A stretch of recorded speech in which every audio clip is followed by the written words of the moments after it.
Next मेरे पास आ जाता है एल्गोरिदम। आपका टॉपिक क्या है मेरे पास? एल्गोरिदम।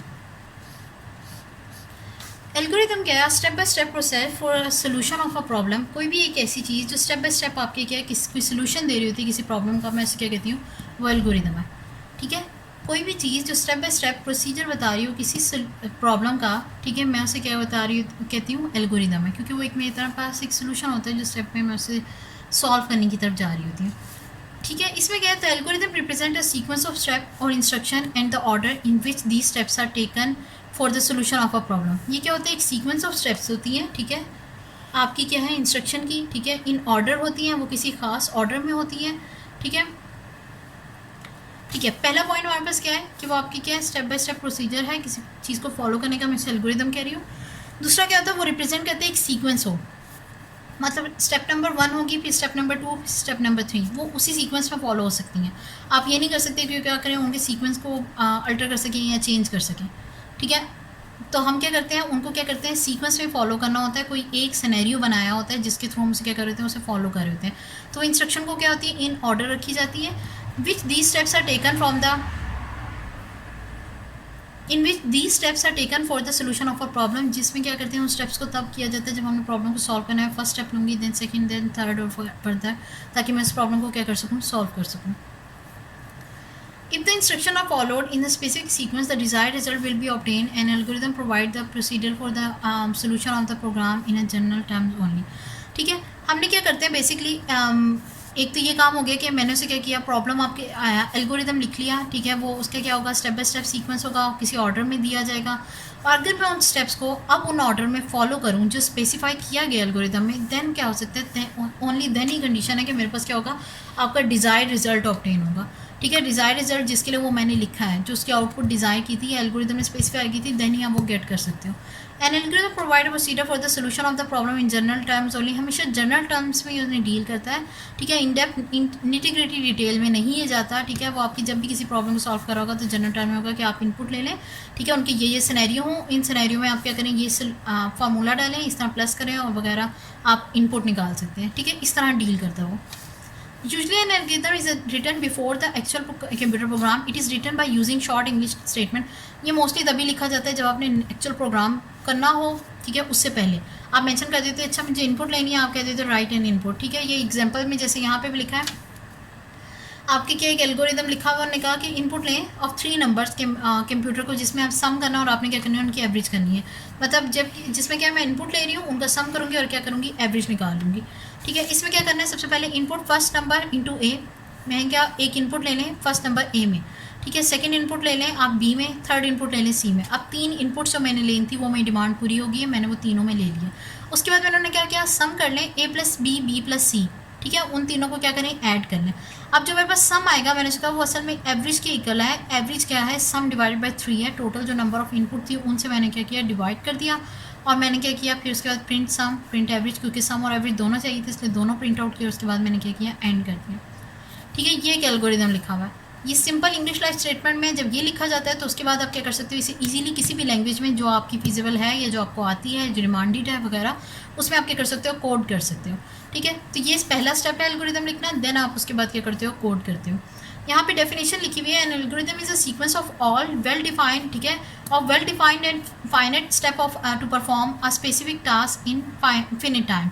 ठीक है, इसमें क्या है एल्गोरिदम, ये तो बात मैंने कर दी कि आपकी क्या स्टेप्स होती हैं और वो क्या होती है एक सीक्वेंस में रहती हैं, लेकिन ये भी याद रखिएगा उनका हमेशा क्या होता है, कोई फाइनाइट आपकी नंबर होगा, मतलब कोई डिस्क्रीट मेरे पास नंबर होगा कि 8 से 10 हैं। ठीक है, वो कोई ऐसी चीज़ नहीं होगी जिसमें आप क्या लूप आपकी लूप कहनी सॉरी, जिसमें आपकी क्या है कंटिन्यू चलती रहेगी, कोई इन्फिनिटी की तरफ जाती रहेगी, नहीं। एल्गो जब भी लिखा जाएगा उसकी क्या होगी, कोई एंडिंग पॉइंट होगा, कोई टर्मिनेटिंग पॉइंट होगा। ठीक है, तो वो हमारे पास क्या होता है, वो कंपल्सरी होना चाहिए। तो एल्गोरिदम मेरे पास क्या है, 3 चीज़ें होनी चाहिए। नंबर 1 क्या है कि मेरे पास क्या है, सीक्वेंस हो, स्टेप बाय स्टेप्स हो, ठीक है, उनका सीक्वेंस हो। उसके बाद क्या है, स्टेप बाय स्टेप हो, सीक्वेंस हो, और उसमें क्या है, कोई एंडिंग पॉइंट, कोई टर्मिनेशन पॉइंट हो। ठीक है, तो मेरे पास ये चीज़ें कंपल्सरी होनी चाहिए, देन ही मैं क्या कर सकती हूँ, वो एल्गोरिदम मेरा कंप्लीट होगा। The algorithm can be translated easily translated to computer program by using the computer language. The algorithm can also be translated into graphical form known as a flowchart. एक तो तरीका वही मैंने बता दिया कि आपने क्या करना है, प्रोग्राम में ट्रांसलेट करना है उसी प्रोग्रामिंग लैंग्वेज में जो आपको क्या होता है, आती है। ठीक है, या जो जो आप यूज़ करना चाहते हैं, ठीक है, आप उसे क्या कर सकते हो, ईजिली ट्रांसलेट कर सकते हो। फ्लो चार्ट जर्नल होता है और हर एक की अंडरस्टैंडिंग में आ जाता है, इंग्लिश कॉमन लैंग्वेज के तौर पे यूज़ की जाती है, इसीलिए उसे उसी लैंग्वेज में लिखा जाता है ताकि नियर बाय ह्यूमन लैंग्वेज रहे, ताकि वो अंडरस्टैंड कर सके। क्योंकि कंप्यूटर की लैंग्वेज हर कोई समझ नहीं सकता, वो सिर्फ या तो प्रोग्रामर ही समझ सकता है या कंप्यूटर सिस्टम ही उसे मोस्टली अंडरस्टैंड कर पाते हैं, ठीक है। उसमें दूसरा काम क्या हो जाता है, एक तो ये हो गया कि मैंने उसे कोड करना है, ठीक है, और वो कंप्यूटर समझेगा ये इस तरह की डिटेल या प्रोग्राम में वो बन गया। दूसरा काम ये कि मैं उसी एल्गोरिदम को फ्लो चार्ट की फॉर्म में शो कर सकती हूँ। फ्लो चार्ट क्या है, ग्राफिकल रिप्रेजेंटेशन है उस चीज़ को शो करने की एल्गोरिदम को, ठीक है। तो वो ग्राफिकल रिप्रेजेंटेशन में भी आ सकता है, वो प्रोग्राम में डायरेक्ट भी जा सकता है। वैसे तो स्टेप्स ये हैं कि आपका एल्गोरिदम लिखा जाए, उससे आपकी फ्लो चार्ट ग्राफिकल रिप्रेजेंटेशन में लाया जाए, उसके बाद देन उस पर कोड या फर्दर प्रोसेसिंग हो। लेकिन मोस्टली क्या होता है कि आप लोग सीधा मोस्टली जम किया जाता है इंडस्ट्री में, आप एल्गोरिदम लिखते हो डायरेक्ट उससे क्या करते हो, अपने कोड वगैरह स्टार्ट कर देते हो, ठीक है। लेकिन ये फ्लो चार्ट भी क्या होता है, कंपल्सरी नहीं है, तो आप इसे कह सकते हैं हाँ मेनली इसे अंडरस्टैंडिंग के लिए सिर्फ यूज़ किया जाता है कि आपकी फर्दर डिटेल या आपको अच्छे से चीज़ समझने के लिए आप उसे यूज़ कर सकते हो। अल्टरिंग ऑर्डर फॉर एल्गोरिदम, ऊपर मैंने कहा कि आप ये कर सकते हो, सीक्वेंस को अल्टर नहीं कर सकते जिसमें इंस्ट्रक्शन लिखी गई है, 1 से लेकर 8 तक लिखी गई है, ठीक है, आप इन्हें अल्टर नहीं कर सकते। लेकिन यहाँ पे हमने कहा कि इनकी सीक्वेंस आप ये नहीं कर सकते कि ये 5 वाली को उठा के सेकंड वाले की तरफ लिख दें, सेकंड वाली को उठा के 5 वाली जगह पे लिख दें, ऐसे नहीं। लेकिन कोई सीक्वेंस हो सकता है मैं ऐसे कहूँ कि फर्स्ट वाली 3 स्टेप 5 दफ़ा रिपीट कर दें, ठीक है, या फर्स्ट वाली 3 परफॉर्म करें जब तक मेरे पास ये वाली काम हो रहा है, या कोई फर्दर कोई कंडीशन दे देती हूँ।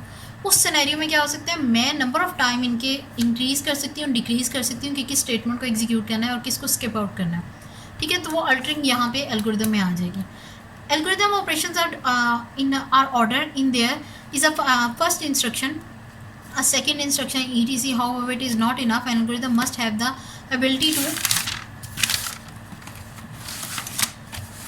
to order the to alter the order of the instruction. एक तो ये नॉर्मल हमारे पास एबिलिटी थी कि वो क्या है, सेट ऑफ इंस्ट्रक्शन गिवन होती हैं जिसकी बेसिस पे वो क्या कर होता है, काम कर होता है, 1 first instruction, second instruction, then third instruction and further on, ठीक है। लेकिन ये सिर्फ काफ़ी नहीं है, उसके पास इतनी एबिलिटी होनी चाहिए कि वो क्या कर सके, उनको अल्टर कर सके इंस्ट्रक्शन के ऑर्डर को इन केस ऑफ नीड, ठीक है। An instruction that alter the order of an algorithm is called control structure. क्या चीज़ें असल में उस ऑर्डर को अल्टर कर सकती हैं, हमने कहते हैं कंट्रोल स्ट्रक्चर्स। देयर कितने हैं, there 3 types of control structure जो अभी हम पढ़ेंगे। एक है सीक्वेंटल स्ट्रक्चर, कंडीशनल और आइटरेटिव स्ट्रक्चर, ठीक है। सीक्वेंटल अपने नाम से वाज़ है कि क्या सीक्वेंस को फॉलो करेगा, 1 after the second, second after the third, और मतलब 1 after the other and other, इस तरह सीक्वेंस में, ठीक है। स्टेप बाय स्टेप क्या करेगा परफॉर्म, और आपकी क्या उन्हें फॉलो करेगा। कंडीशनल स्ट्रक्चर क्या होगा, यहाँ पे कोई कंडीशन डाली जाएगी, ठीक है। उस कंडीशन से क्या होगा, ये कंडीशन हासिल करने के बाद या तो वो फैसला करेगा कि वो ट्रू है कंडीशन तो मैं ये काम करूँ, फॉल्स है तो ये करूँ, ठीक है, या वो फुलफिल हो रही है तो मैं ये वाला काम करूँ, नहीं फुलफिल हो रही तो मैं ये काम करूँ। उसके पास क्या होंगी, 2 पाथ्स होंगी। सीक्वेंटल में सिर्फ एक ही बात थी, इसमें क्या होंगी, 2 पाथ होंगी कंडीशनल में। आइटरेटिव क्या है, मैंने कहा यहाँ पे कंडीशन एक ऐसी लगा देनी है जो स्पेसिफाई करेगी कि ये वाला काम आपने कितनी दफ़ा करना है और कब तक करते रहो, ठीक है। कि मतलब मैंने स्टेटमेंट 2 और 3 को फर्ज कर लिया, रिपीटेडली करना था, तो मैंने कह दिया कि स्टेटमेंट 2 और 3 को रिपीटेडली इतने बार तक एग्जीक्यूट करते रहो। कब तक हो सके, मैं उसे 10 बार कह दिया सीधा, या हो सकता है मैंने सिर्फ ये कह दिया कि जब तक आपके इवन नंबर आ रहे हैं तब तक इन्हें ऐड करते रहो, जब बोर्ड आए तो आप छोड़ दो वगैरह इस तरह की। तो ये कुछ स्पेसिफिकेशन है जो मैंने से क्या की, पुट कर दी। उसके बाद उसने क्या की, उस चीज़ को लूप में ले गया, ठीक है, यानी बार बार वो काम करने लगे। लेकिन उसका भी क्या है, कोई एंडिंग पॉइंट है। तीनों में क्या है, कोई ना कोई एंडिंग पॉइंट इनका ज़रूर होगा। सीक्वेंटल स्ट्रक्चर के instruction are executed in order, one after the other, ठीक है, in order which are written. जिस तरीके में वो लिखी गई हैं उसी तरीके में वो फॉलो होंगी, ठीक है, एक दूसरे के बाद ही। हाँ, ये डिपेंड कर सकता है कि जैसे हमने यहाँ बात की थी, हमारे पास कितनी 8 इंस्ट्रक्शन लिखी हैं, मैं फर्स्ट से लेके 4 तक करूँ इंक्लूड, उसके बाद फिर मैं उसे कह दूँ कि 1 से लेके स्टार्ट करते हुए बार बार ऐड करता रहे इन चीज़ों को, ठीक है। लेकिन वो क्या होगा, पहले 1 वाली ही फॉलो की, फिर सेकंड, फिर थर्ड और फिर फोर्थ, ठीक है। उसके बाद अगर उसने स्टार्ट करना है तो वो अपने स्टार्टिंग पॉइंट अगर 1 से कर रहा है तो 1 से स्टार्ट करेगा। कभी ऐसा नहीं कर सकता कि 2 से स्टार्ट करके फिर 1 की तरफ जाए, ठीक है।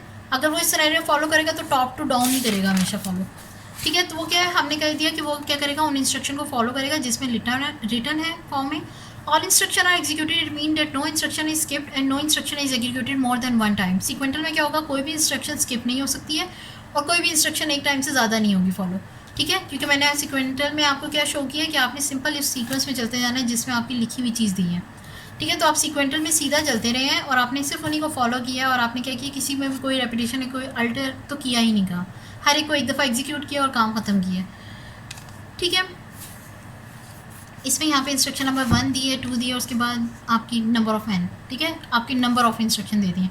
सबसे पहले आप 1 से स्टार्ट करोगे और n पे एंड करोगे, ठीक है। इसके अलावा इस सीक्वेंटल में कोई और सोल्यूशन नहीं है, ठीक है। आपने 1 से स्टार्ट करना है और n पे ही हर टाइम क्या करना है, एंड करना है। ये आपका सीक्वेंटल स्ट्रक्चर है। कंडीशनल स्ट्रक्चर क्या हो जाएगा, as a known as a decision structure, ठीक है, और सिलेक्शन स्ट्रक्चर। इसमें क्या मैंने आपसे कहा था, 2 पार्ट्स आ जाएंगी, ठीक है। ये ट्रू और फॉल्स की जो बात की थी, अब मेरे पास 2 पार्ट्स आएंगी, तो इट्स मीन क्या है, इसमें मुझे डिसाइड करना है, कोई डिसीजन लेना है। मैं उसे क्या कह रही हूँ, डिसीजन स्ट्रक्चर है, ठीक है, या सिलेक्शन स्ट्रक्चर है। It is use for selecting the proper path out of the 2 more alternative. एक से ज़्यादा भी अल्टरनेटिव हो सकते हैं, ट्रू हो सकते हैं, फॉल्स होते हैं। जैसे यहाँ पे था कि मैंने आपसे कहा था कि ट्रू और फॉल्स हो सकते हैं, ठीक है। इन केस वहाँ पे आपकी कोई और भी कंडीशन थी, हमारे पास तीसरा केस भी आ सकता है। फर्स्ट कर लेते हैं, मैंने उसे कहा कि अगर नंबर पॉजिटिव है तो आपने ये ट्रू की तरफ कंसीडर करना है, और अगर नंबर नेगेटिव में आ रहा है तो आपने फॉल्स की तरफ कंसीडर करना है। तो ये दो मेरे पास सिचुएशन होगी।